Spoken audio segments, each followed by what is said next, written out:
कल हमने जो है शॉर्ट में पैसा बनाया, मार्केट को शॉर्ट किया और आपको भी इसके बारे में वीडियो में बना के बता दिया था। ये है वो मेरी शॉर्ट पोजीशन जिसमें 263% का प्रॉफिट किया। यहाँ पर मैंने ग्रुप को थोड़ी देर के लिए क्लोज किया था because of certain reasons. No new trades as promised. और लेकिन जो एक ट्रेड मैंने आपको दी वो चली हमारी ऑलमोस्ट, कितना चली मैं आपको दिखाता हूँ। उसमें ऑलमोस्ट हमने 263% बनाया और इसका प्रूफ मैं आपको दिखाना चाहूँगा कि कहाँ पर ये ट्रेड दी थी। तो आई गेव दिस ट्रेड यहाँ पर इस जगह पर, जब मैंने एक बड़ी सी आर्टिकल लिखा था कि why I am looking to short. जब एंट्री ली थी तो आपको ये भी बताया एवरेज ओपनिंग मेरी 84 के थी, 83.9 के चल रहा था उस समय प्राइस। यहाँ पर लिखा था कि I am holding a short, I am personally in a short position also for swing term means for holding purpose. इसमें मेरा शॉर्ट का एक ही रीजन था कि S&P जो है इस गैप से रिजेक्शन ले रहा था। एंड ये जो गैप का रिजेक्शन है ना, ये आप देखो कल की मार्केट में देख लो, इससे कितना बड़ा डंप आया, फॉल आया। तो एग्जैक्टली वो चीज वर्क करी। फिर बिटकॉइन भी यहां पर एक क्रिटिकल मंथली लेवल के ऊपर था जो कि था मार्च की ओपनिंग का लेवल जो था वो मेरे लिए रेजिस्टेंस था, इसलिए मैंने ये एरिया शॉर्ट किया। यहां पे बड़ा सा एक पैराग्राफ लिख के अपना इंटेंशन बताया। धीरे धीरे वो शॉर्ट चलता है, 85% के बाद 163%, फिर 210%, फिर थोड़ी देर बाद आप देखोगे 286% तक वो शॉर्ट चला गया था। फिर उसके बाद इसकी क्लोजिंग जो है, ये दूसरी शॉर्ट है 83,500 से जो खोली ब्लोफिन की, और जो टॉप वाली शॉर्ट थी उसमें तो 300% तक का हमने मुनाफा कमाया। फिर मैंने यहाँ पर शाम को क्लोज भी कर दी उस शॉर्ट को। क्लोज ऑल शॉर्ट लिखा हुआ है, यहाँ पर मैंने क्लोज करी थी 81.3 के अराउंड, और वहां से मार्केट पलट भी गई है। सो आज क्या बात है, क्यों मैं इन सब बारे में बात कर रहा हूं? Because you should know who you are watching. This is why I talk about my stuff, my strategy. Stop loss होता है वो बताता हूँ, लॉस होता है, प्रॉफिट होता है, सब बताता हूँ। तो अब हम स्टार्ट करते हैं वीडियो को। द फर्स्ट थिंग जो हम आज बात करेंगे वो है यहाँ पर यूएस के बहुत सारे जो डिसीजंस आने वाले हैं, और बहुत ज़्यादा न्यूज़ है हमारी इस हफ्ते, या फिर आप कह लो अगले 2 दिन, 19 तारीख आज और कल 20 तारीख की, ठीक। तो इसमें जो भी कुछ डिस्कशन हो सकता है, जो हमें इंपैक्ट मिलेगा, जो ट्रेडिंग की अपॉर्चुनिटी लाएगा, उस चीज के बारे में बात करेंगे हम। So let's get right into the video. अभी तक चैनल सब्सक्राइब नहीं किया तो सब्सक्राइब कर लो, वीडियो को लाइक कर लो और टेलीग्राम भी ज्वाइन कर लो। अगर आप वीडियो लाइक नहीं करते हो तो YouTube इसे पुश नहीं करेगा नई ऑडियंस को। तो YouTube को अगर वीडियो लाइक करोगे तो और लोगों तक वीडियो पहुंचेगी, और ये द बेयर मिनिमम थिंग है जो आप इस चैनल को सपोर्ट करने के लिए कर सकते हो, which is clicking on a like button. Okay, so let's go. सबसे पहले हमारे पास खबरें कौन सी हैं, मार्केट को देख ले। चलो मार्केट को भी देख ही लेते हैं पहले। मार्केट ऐसी चल रही है, धीरे धीरे उठती हुई चली जा रही। जहां पे एग्जैक्ट क्लोजिंग करी 81.3 के, वहीं से रिवर्सल भी आ गया। फंडिंग नेगेटिव जा रही थी, ऑब्वियस सी बात थी कि OI इंक्रीज कर रहा था तो शॉर्ट स्क्वीज आनी थी। अभी भी मेरा मन यही कहता है कि ये पूरे जो आ रहे मोमेंटम है, ये एक शॉर्ट स्क्वीज का पार्ट है। जिस शॉर्ट स्क्वीज होने के बाद, उस शॉर्ट स्क्वीज के बाद मार्केट यहां पर क्या कर रही है, फंडिंग डेवलप कर रही है, पॉजिटिवनेस डेवलप कर रही है। So if and only if अगर मार्केट यहां से गिर गई तो बहुत भयंकर गिरेगी, क्योंकि अब फेड का जो डिसीजन है वो मैटर करेगा। वो जो जैसा आएगा वो बहुत ज्यादा इफेक्ट करने वाला है क्रिप्टो को overall. So let's just see कि क्या क्या होने वाला है। तो मैंने ये बात पढ़ी वीडियो बनाने से पहले, इसके बारे में ही रिसर्च कर रहा था। तो यूएस का फेडरल फंड्स रेट यहाँ पर डिटरमिन होगा कि इस साल उनका टारगेट क्या है, ठीक। रेट जो कटिंग होती है, और जो इकोनॉमीज हैं वो सिग्नल तो कर रही हैं इसी तरीके से, क्योंकि इन्फ्लेशन बढ़ रहा है, अनएम्प्लॉयमेंट बहुत ज़्यादा बढ़ रहा है यूएस में, और इकोनॉमी कूल ऑफ करती दिख रही है। चाहे आप देख लो स्टॉक मार्केट काफ़ी ज़्यादा गिर गई, ठीक। तो अब फेड के पास ऑप्शन क्या है वो मैं आपको बताऊंगा। यूएस का एफओएमसी इकोनॉमिक प्रोजेक्शन आने वाला है, यूएस एफओएमसी स्टेटमेंट आएगा। ये सारा इवेंट 11:30 बजे से स्टार्ट हो जाएगा शाम में, तो वो चीज़ ध्यान रखना। इसके बाद यूएस को रिलेटेड कोई न्यूज़ तो हमारी है नहीं। इनफैक्ट ये है, यूएस का फेड मैन्युफैक्चरिंग इंडेक्स आएगा, और ये यूएस का अनएम्प्लॉयमेंट क्लेम भी हमें आने वाला है, ये भी देखने को मिल सकता है, ठीक है। सो इसके बारे में अभी आप थोड़ा सा ध्यान रखना, इन दोनों ही खबरों से इफेक्ट आ सकता है मार्केट में। सो लेट्स टॉक कि फर्स्ट थिंग क्या है हमारे पास, ठीक। देखो फेडरल रिजर्व ने, ये पूरा आर्टिकल आप पढ़ सकते हो, इस आर्टिकल का समीशन क्या है, बैंक रेट करके वेबसाइट है, बढ़िया मतलब आर्टिकल डालते हैं डिटेल एनालिसिस वाले। तो उसमें ये दिखाया कि केस क्या है, एक्चुअल में क्या है। अनएम्प्लॉयमेंट स्लोली उठ रहा है, बहुत ज़्यादा इंक्रीज कर रहा है, इसी के साथ टैरिफ भी लग रहे हैं। टैरिफ की वजह से लोग जो हैं डर रहे हैं कहीं इन्वेस्टमेंट करने से, तो they would just rather buy gold. लोग गोल्ड बाय कर रहे हैं, आप देखो कि गोल्ड रैली कर रहा है। इसके अलावा डॉलर्स में लोग जो हैं थोड़ा सा वीक होने के चांसेस भी रहते हैं कि अगर अगर जो कंट्री पे टैरिफ लगा रहे हैं वो कंट्री वापस हम पे टैरिफ लगा दे तो दिक्कत है। फिर इसके अलावा देखो इन्फ्लेशन का जो टारगेट है वो फेड का 2% के टारगेट के ऊपर है। ये सबसे बड़ी की बात है जो इस पूरे वीडियो में रहने वाली है, वो इन्फ्लेशन है। इन्फ्लेशन 2% से ऊपर है तो फेड के पास कोई और चांस नहीं है इसको टालने का। कब तक टालेगा? अब आप कहोगे फेड इसको काट क्यों नहीं रहा, इंटरेस्ट रेट काट क्यों नहीं रहा? क्योंकि अगर फेडरल रिजर्व इंटरेस्ट रेट को कट कर देगा, मतलब तो वो यहाँ पर एक इकोनॉमिक बैलेंस बनाना चाह रहा है। जैसे आप अनएम्प्लॉयमेंट रेट देखोगे वो सारे डायरेक्टली इससे अफेक्ट होते हैं, तो अगर रेट कट वो ले आएंगे तो हो सकता है वो अर्ली रेट कट कर दें और इकोनॉमी फिर से इश्यूज क्रिएट हो जाए, मतलब मार्केट ओवर प्राइज्ड हो जाए, अनएम्प्लॉयमेंट में भी शायद सुधर जाए, मे बी सुधर जाए, मतलब बट जो इन्वेस्टमेंट्स हैं और जो टैरिफ्स वाली जो सिनेरियो बन रहा है उनसे तो यही लग रहा है कि अभी फेड रेट कट करने के कगार पे हो सकता है। ठीक, तो अभी जो आज जो न्यूज़ होने वाली है उसमें बहुत सारी चीज़ें हैं। ठीक, अब यहाँ पर बहुत सारी चीज़ें हैं। ठीक है, आई थिंक ये तो हटाओ इस आर्टिकल को, इसका सबमिशन देख लेते हैं। सबसे पहला जो सबमिशन इस आर्टिकल में है वो यही है कि जो रीसेंट का डेटा है वो बताता है इकोनॉमी यूएस की कूल हो रही है, जिसमें जॉब ग्रोथ स्लो है, राइजिंग एम्प्लॉयमेंट है और रिसेशन के बातें हर कोई कर रहा, दूसरा आदमी। ठीक है, consideration for rate cuts to stimulate activity, अगर रेट कट हो जाएंगे तो थोड़ी सी एक्टिविटी बढ़ेगी। इन्फ्लेशन जो है वो इंक्रीज हो रहा है, तो ये भी एक बड़ी बात है जिसकी वजह से रेट कट करना चाहिए फेड को।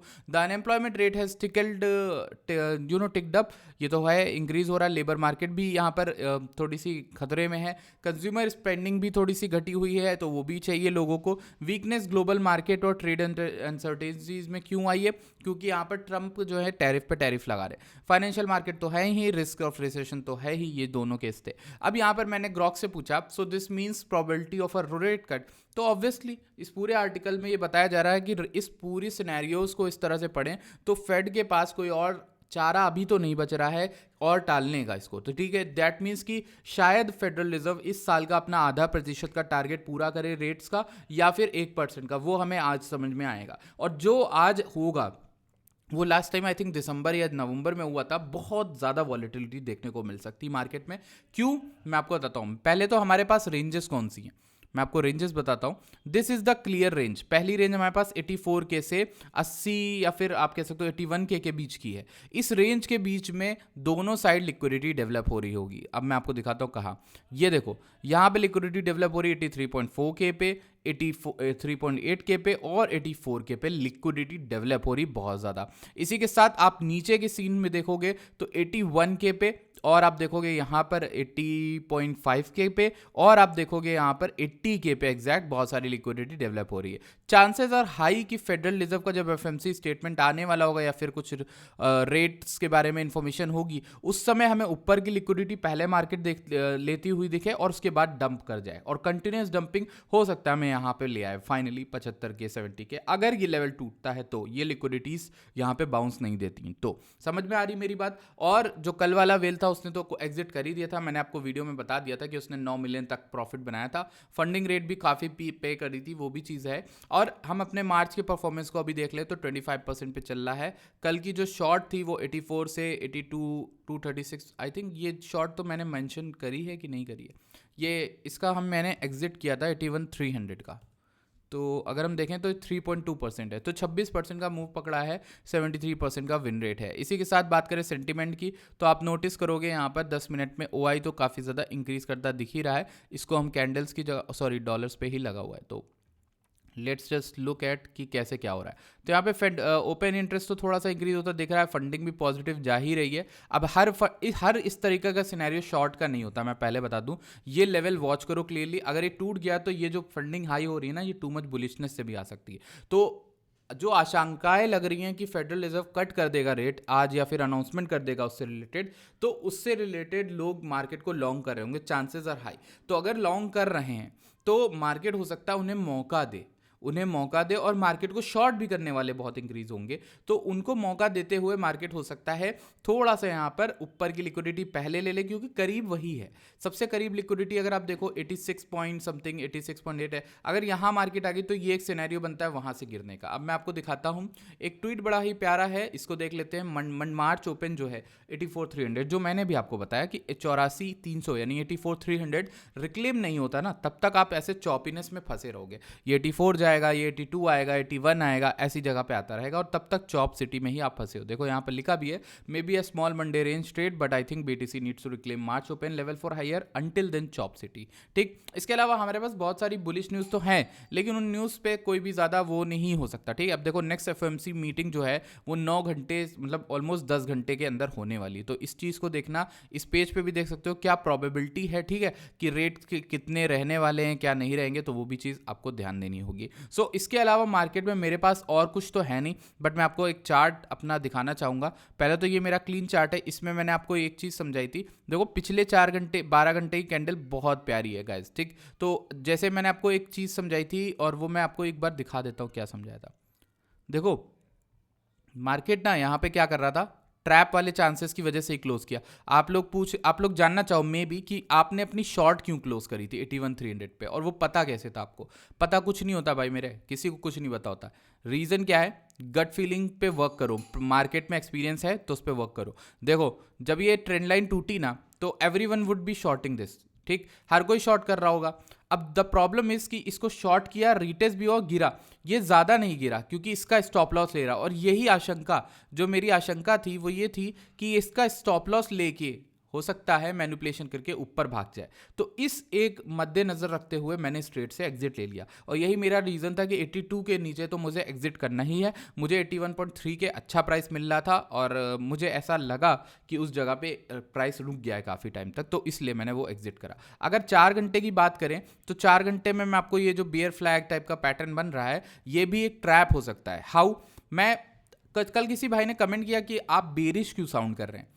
भाई मैं बेरिश बुलिश कुछ, आप वीडियो डेली देखा करो, हो सकता है अभी आज मैं बेरिश हूँ कल मैं बुलिश हो जाऊँ। तो अगर आप मार्केट को के हिसाब से ढलोगे नहीं, डेली छोड़ो, यहाँ 15-15 मिनट में बायस चेंज होता है एक ट्रेडर का, तो वो चीज़ आप कैसे समझोगे? जो भी नए लोग हैं ना वो चीज़ नहीं समझ पाते हो, वो ऐसे कमेंट डालते हैं भाई आप चेंज क्यों हो जाते हो इतनी जल्दी? क्योंकि चेंज होना पड़ता है। और सबसे बड़ी आप लोगों की गलती क्या है? जो नए लोग होते हैं उनकी सबसे बड़ी गलती है वो चेंज नहीं होते, उन्हें चेंज ही तो वो परेशान करता है। कैसे हम अपना लॉस एक्सेप्ट कर लें, कैसे हम अपना प्रॉफिट निकाल दें, क्या पता हम जल्दी निकाल रहे हो। तो ये सब चीज़ें हैं जो चेंज अडेप्ट नहीं करोगे तो फंसे रह जाओगे इस चीज़ में। अब देखो जब तक ट्रेंड लाइन टूट रही, मैं बेरिश हूँ, कंटिन्यू कर रहा हूँ, प्राइस यहाँ पे 15 मिनट में 5 मिनट में रुकने लगा, मैंने एग्जिट मार दिया। अभी मार्केट उठ रही है बट मुझे चीज़ें हेल्दीली नहीं दिख रही हैं, अभी भी ये शॉर्ट स्क्वीज और उसके बाद का पार्ट है जिसमें फंडिंग पॉजिटिव अल्टीमेटली होने लगती है। OI राइज कर रहा है तो थोड़ा सा मैं वेट करूंगा भाई, ऐसे लॉन्ग नहीं करूंगा। लास्ट टाइम ये 84K पे था, 83,400 पे, तो OI was much higher, I think इस जगह पे था। तो OI I think 13 billion 3.6 billion के अराउंड था। मैं इसको 15 मिनट में अगर करता हूँ तो आपको समझाता हूँ OI इस जगह पे कितना था। आई थिंक 14 बिलियन पे था इस जगह 83,200 पे, जहाँ ये अभी आया इस जगह पे, ठीक। फिर ये 84 के जब गया था 84,500, तब OI कहाँ पे था? 14.6 बिलियन, तो ओवरऑल 1 बिलियन। और अभी OI एकदम लो है, तो अभी तो शॉर्ट मैं नहीं करूंगा। मैं ये एक्सपेक्ट कर रहा हूँ कि FOMC तक कोई पंप आता है तो मैं उस जगह पे देखूंगा, क्योंकि लॉन्ग की अपॉर्चुनिटी मेरे लिए गई पर्सनली। आपको लेना आप ले सकते हो, आप बेहतर ट्रेडर भी हो सकते हो, आप जैसे भी ट्रेडर हो आपकी एनालिसिस भी सही हो सकती है, मेरी भी हो सकती है, because ultimately it's a game of luck plus probability, ठीक है, प्लस एक्सपीरियंस। तो अगर आपको लगता है, आपकी गट फीलिंग कह रही है आपको लॉन्ग में पैसा बनेगा, आप लॉन्ग में पैसा बनाओ, ठीक, जैसे पैसा बन रहा वैसे बनो। और एक और चीज़ समझानी मुझे आपको, देख लेते हैं एक बार, ये रहा। अब इस चार्ट में मुझे कुछ चीज़ें देखनी है। पहले तो EMA लगा लेते हैं, SMA बहुत देख ली अब, और बस ओके। सो सारी इमेज लगा ली हैं डेली की, और डेली की सारी EMA बैठी हैं मेजरली 85K से लेकर 90K तक। तो अगर ट्रेंड डेली का चेंज करवाना है तुम्हें मार्केट से मेरे भाई, तो तुम्हें चाहिए मार्केट 90K या फिर 89K के ऊपर। और यही इसी के रिलेटेड मैंने आज अपने प्रो ट्रेडर में एक बड़ा सा मैसेज डाला कि मैं मार्केट को लेके बहुत ज़्यादा कॉन्फिडेंट तब तक नहीं हूँ जब तक मुझे 89K के ऊपर मार्केट उठती नहीं दिखती, 88-89K के ऊपर नहीं दिखती।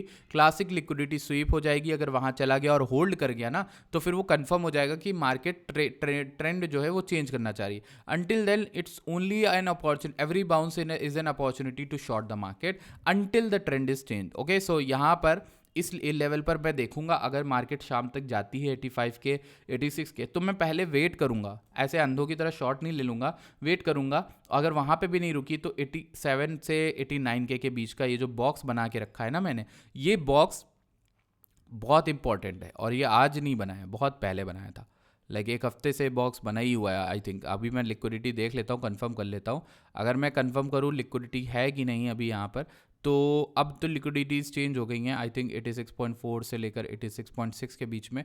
तो हम इस लेवल को ड्रॉ कर सकते हैं अपने चार्ट पे, 86.4 से लेकर 86 पॉइंट समथिंग पे था, ठीक है। तो इसके कोऑर्डिनेट को हम 86,400 कर देते हैं ताकि ये शॉर्ट्स लिक्विडिटी बनी रहे।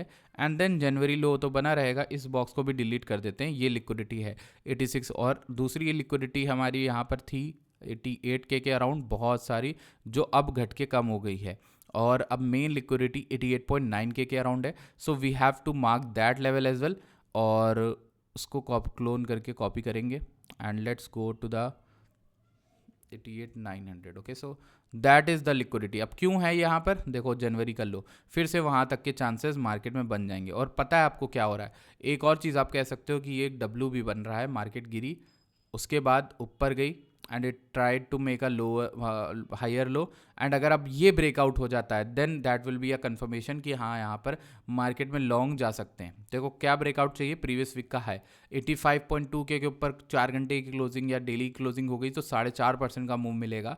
88.9K तक का वहाँ पे लिक्विडिटी बैठी है, ये चीज़ ध्यान रखना। अगर मार्केट वहाँ आती है तो वहाँ पे मैं शॉर्ट्स देखूंगा रेदर देन लॉन्ग्स, ठीक। और शॉर्ट्स कब नहीं देखूंगा, कब कंफर्म हो जाऊंगा, जब ये 90K के ऊपर, जैसे मैंने बताया ना लास्ट ईएमए कौन सी है 90.5K की, इन ईएमएस को भी रिक्लेम कर लेगा। और मेन जो एरिया होगा वो देखने के लिए होगा ईयरली ओपन। ईयरली ओपन पे मेरे भाई वेट करते रहना कि ईयरली ओपन पे किस तरीके का रिएक्शन आता है, वो ज़रूरी है। साल यहाँ पे शुरू हुआ था तो साल का ये जो शुरुआत है ये लेवल बहुत इंपॉर्टेंट होता है। जैसे अभी मैंने आपको बताया कि यहाँ पर एक मंथली लेवल है 84.3K, जो एग्जैक्टली रेजिस्टेंस दे रहा है मार्केट को काफ़ी दिन से, ठीक है। तो अगर ऐसा चल रहा है तो मार्केट में प्रीवियस वीक यानी वीकली ओपन भी है, यहाँ पर वीक ओपन हुआ था, ठीक। तो इसी रेंज के बीच में मार्केट पास ही है मंथली और वीकली ओपन, तो इन दोनों पे ध्यान दो। अगर इनके बीच में ईदर साइड ब्रेकआउट होता है तुम्हारी ट्रेड बन जाएगी। लेवल तुम्हारे लिए ड्रॉन है, प्रीवियस डे का लो 81.1K, नीचे का टारगेट और ऊपर का टारगेट 85.2K, फिर देन 86.4K। सो इससे इजी और कोई सेटअप है नहीं। FOMC का वेट करो, जिस तरीके का डिसीजन आता है उस तरीके की ट्रेड लेना, ठीक है। Thank you so much for watching this video. थोड़ा सा नॉइज आ रही है, sorry for that, and I will see you guys in next video. Till then bye bye, take care, watch this video, like this video, Telegram join करना मत भूलना। ये हमारा प्रो ट्रेडर है, यही हमारे पास है। अगर आप जुड़ना चाहते हो आप नीचे टेलीग्राम पे जाओ, उसके पिन्ड मैसेज पे क्लिक करो। जैसे ये हमारा ऑफिशियल टेलीग्राम है, इसके आप पिन्ड मैसेज पे क्लिक करोगे तो आपको इन्फॉर्मेशन मिल जाएगी कैसे जुड़ना है। Okay, bye bye, take care.